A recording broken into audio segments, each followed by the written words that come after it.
बगलामुखी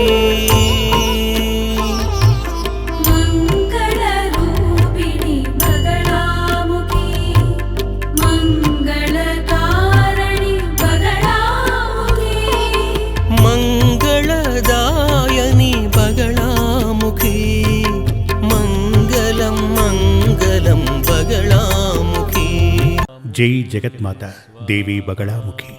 ओं ह्रीं बगलामुखी सर्वदुष्टानां वाचं मुखं पदं स्तंभय जिह्वांकीलय बुद्धिं विनाशय హ్రీం ఓం స్వాహ।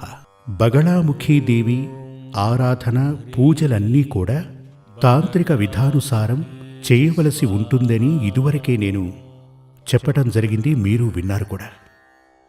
తాంత్రిక విద్యల గురించి చాలా మందికి చాలా మూఢనమ్మకాలున్నాయి। తాంత్రికమంటే చేతబడి చేసేది, దుర్మంత్రవాదం అలా అని అనుకుంటూ ఉంటారు। అలాంటిదేం లేదు। పూజా విధానాలు వచ్చి 3 విధాలుగా ఏర్పాటు చేశారు। 1 వైదికం, 2 ఆగమం, 3 తాంత్రికం। ఈ 3 విధాలుగా పూజా విధానాలు ఉన్నాయి।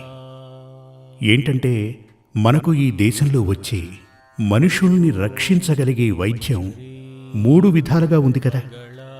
సాధారణంగా చెప్పాలంటే హోమియోపతి, ఆయుర్వేదం, అలోపతి। ఇవి మనుషుల యొక్క ఆరోగ్యానికి సంబంధించినవి కదా। అదేవిధంగా మనుషులందరికీ ఆధ్యాత్మికంగా అవసరమైనటువంటివి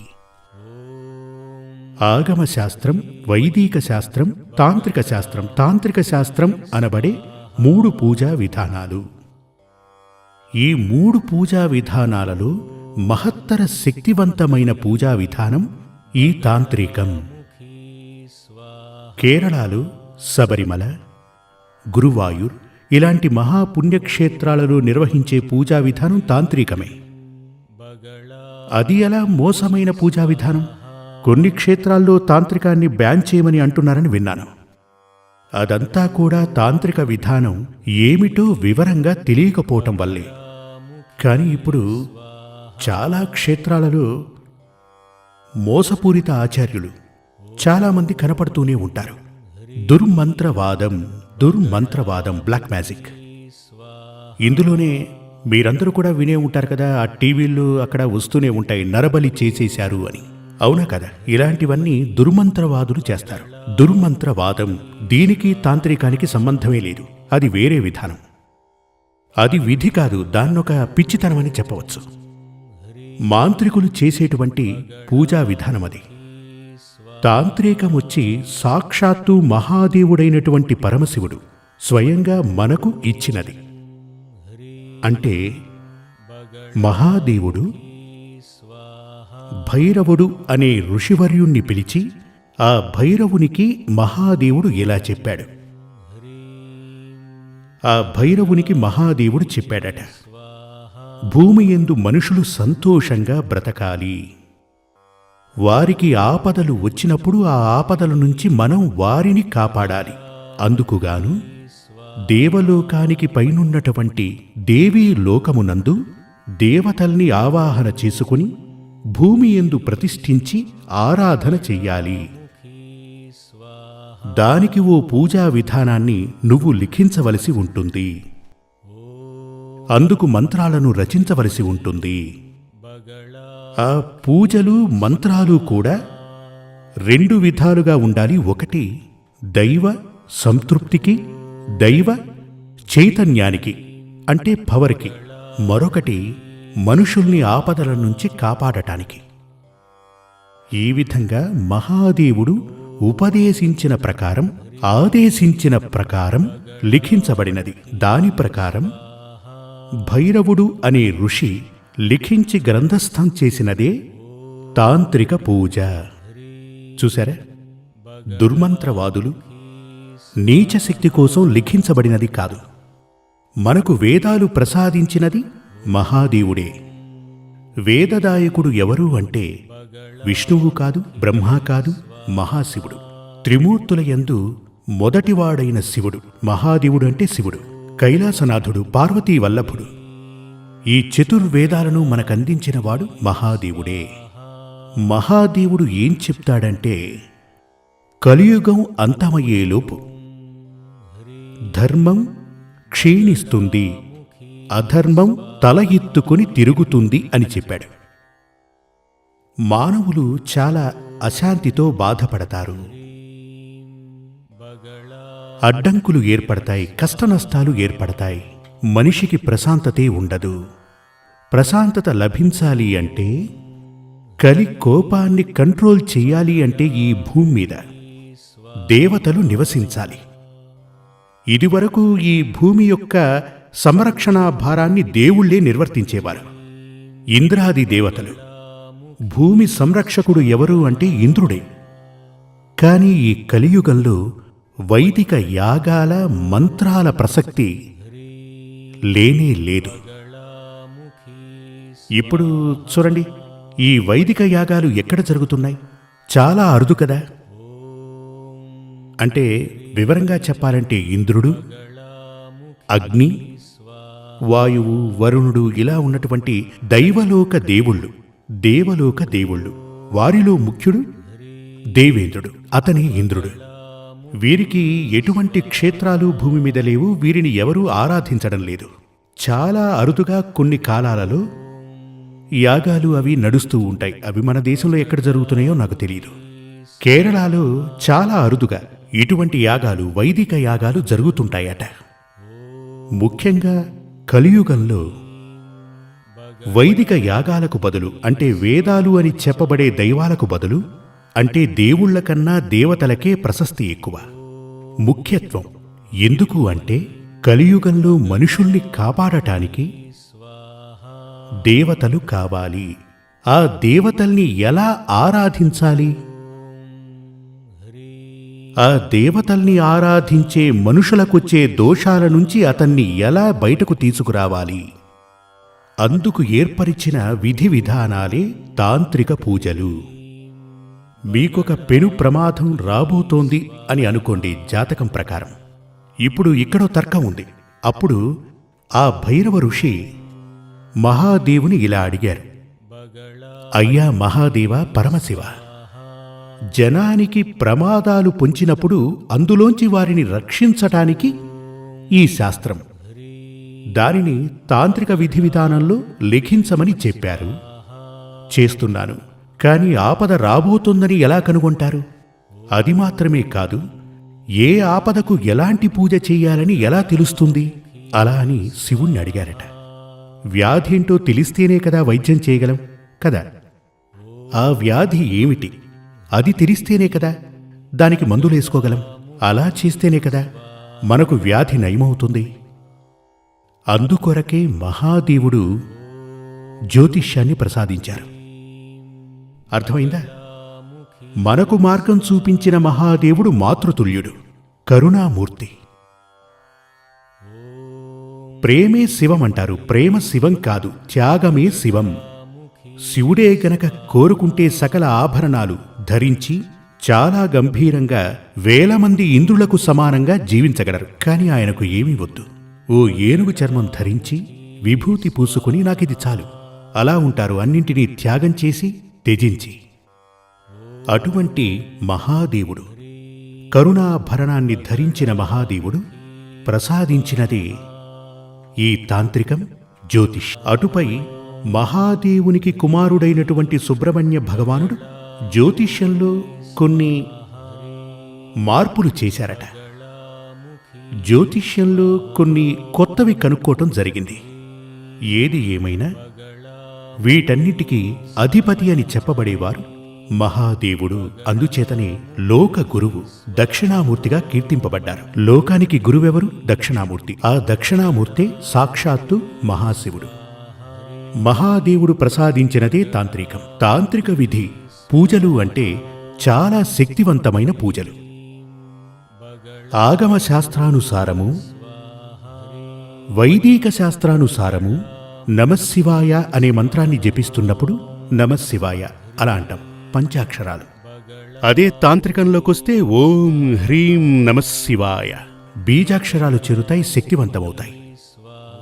ఇదే విధంగా ఒక్కో మంత్రానికి బీజాక్షరాలు కలిసినప్పుడు అది మహాశక్తివంతమవుతుంది. బీజాక్షరాలు కలిసినటువంటి మంత్రాలు ఉన్నవి తాంత్రికంలోనే.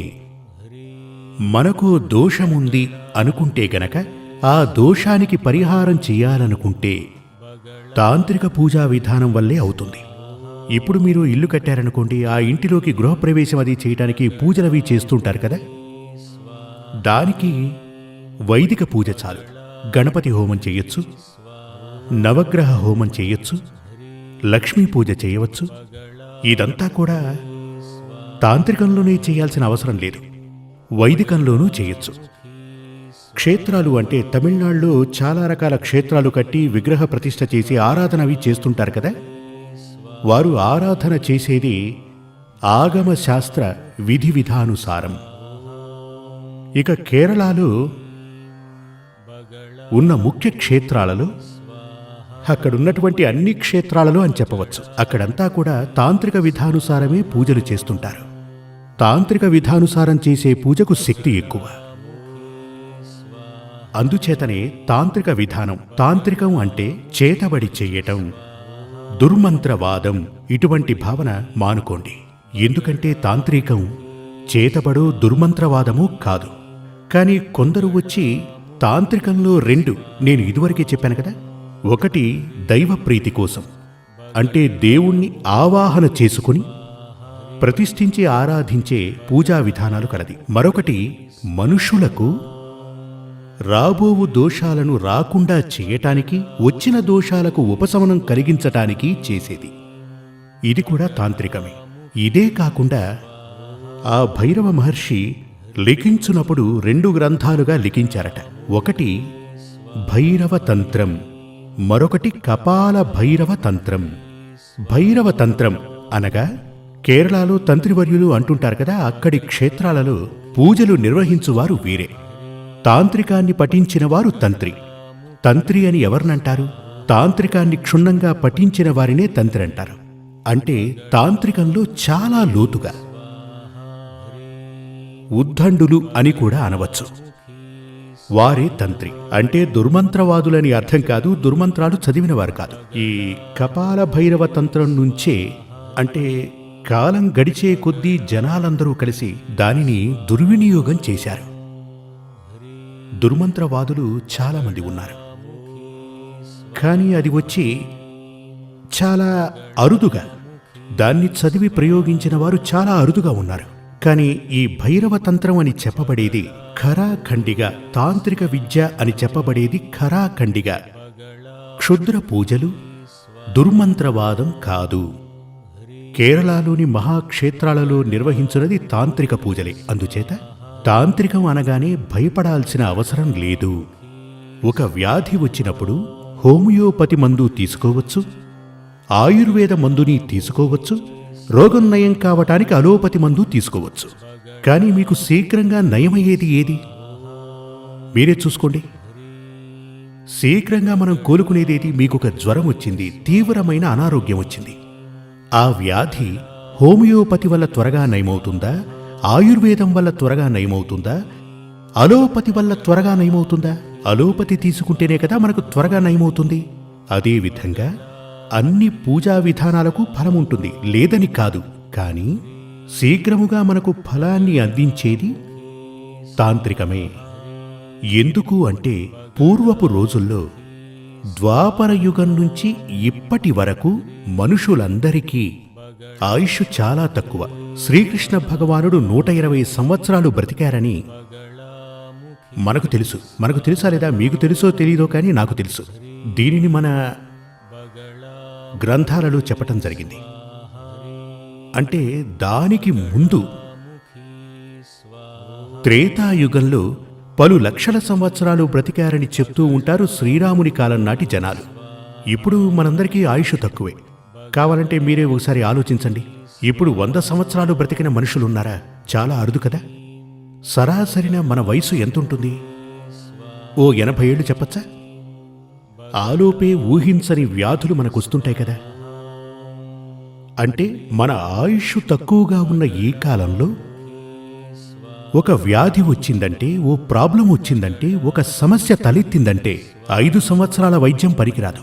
త్వరగా మనం అందులోంచి బయటపడాలి. మళ్ళీ మనం ఆరోగ్యవంతులం కావాలి, ధనభాగ్యం కలగాలి, సంతోషంగానూ సుఖంగానూ బ్రతకాలి. అలా జరగాలి అంటే తాంత్రిక పూజలే చేయవలసి ఉంటుంది దోష పరిహారానికి. అందుచేత వైదికానికో ఆగమానికో శక్తి లేదు అని నేను చెప్పట్లేదు. తప్పకుండా మహత్తర శక్తి ఉంటుంది. కాని ఎప్పుడూ కూడా దోషాలంటూ తలెత్తితే దైవప్రీతికి ఈ 3 పూజల్లో ఏ పూజైనా చేయవచ్చు. కాని అపూర్వమైన కొన్ని మూర్తులకు, మూర్తి అనగా ఈశ్వర శక్తి, అటువంటి మూర్తులకు, బగళాముఖీదేవి అమ్మవారికి, బగళాముఖీదేవికి ఎటువంటి పూజా విధానాలు చెయ్యరు. చెయ్యకూడదు అంటారు, తాంత్రిక పూజలే చెయ్యాలట, అలా అని విధి విధానముంది. కాని చాలా ముఖ్యమైనటువంటి పలు మూర్తులకు తాంత్రికంలో చేస్తే గనక, పూజా విధానాలు తాంత్రికంలోనే చేస్తే గనక చాలా శక్తి, శీఘ్రంగా మనకు ఫలం లభిస్తుంది. మనం దైవ పూజలు చేసేది అందుకేగా. మన దుర్దశ పోవాలి, మన జీవితం ఆనందంగా ఉండాలి, అందుకేగా. అంటే శీఘ్రంగా మనకు ఫలం లభించాలి అంటే, దోష శమనం కలగాలి అంటే ప్రశాంతత, సంతోషం ఉండాలి. ఈ విధంగా మనిషి సంతోషం కోసం ఈ యోగాలన్నీ మనకు సిద్ధించడానికే ఆ మహాదేవుడు ప్రసాదించినదే తాంత్రిక పూజ. ఈ తాంత్రిక పూజలకు భయపడక్కర్లేదు. అది చేతబడో బ్లాక్ మ్యాజిక్కో కానే కాదు. కానీ చేతబడి బ్లాక్ మ్యాజిక్ అంటూ ఏదైనా ఉంటే దాన్ని మార్చాలంటే తాంత్రిక విద్యే కావాలి, వేరే ఏ పూజ వల్ల కాదు. అంటే సర్జరీ చెయ్యాలి అంటే ఆపరేషన్, కొన్ని వ్యాధులకు, కొన్ని అనారోగ్యాలకు ఆపరేషన్ చేయాలి అంటారు కదా. ఆలోచించి చూడండి. ఈ ఆపరేషన్ ట్రీట్మెంట్ వచ్చి హోమియోపతిలో లేదు, ఆయుర్వేదంలోనూ లేదు. సర్జరీ అనేది ఎందులో ఉంది? అలోపతిలోనే కదా. అంటే సర్జరీ చేసి మన వ్యాధిని నయం చేసినట్లుగా తాంత్రికంలోనే అటువంటి మహత్తర పరిహారాలు ఉన్నాయి అని చెప్తున్నాను. జై జగన్మాత దేవి బగళాముఖి సమస్త భక్తానాం సర్వాభీష్టం సాధయ సాధయ హ్రీం ఓం. శ్రీ సూర్యమంగళం అద్వైత వేద విద్యాపీఠంలో తాంత్రిక పూజల్లో సిద్ధహస్తులైన ఎందరో ఆచార్యులు అమావాస్య, పౌర్ణమి రోజుల్లో ప్రత్యేక యాగాలు నిర్వహిస్తారు. ఈ యాగాల్లో పాల్గొనడం ద్వారా తల్లి శ్రీ బగళాముఖీదేవి అనుగ్రహం వల్ల సర్వదోషాలూ పోయి సకల సౌభాగ్యాలు మనకు కలుగుతాయి. శ్రీ సూర్యమంగళం అద్వైత వేద విద్యాపీఠం జ్యోతిష్యం, ప్రశ్నలు, వాస్తు, తాంత్రిక పూజలు మరియు వేదయాగాలు నిర్వహిస్తారు.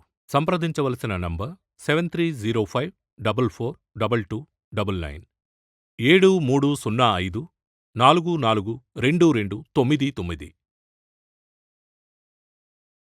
చెన్నై, కోయంబత్తూర్, బెంగళూరు, హైదరాబాద్, విజయవాడ, ఢిల్లీ, ముంబై, తిరునల్వేలి, టెక్సాస్.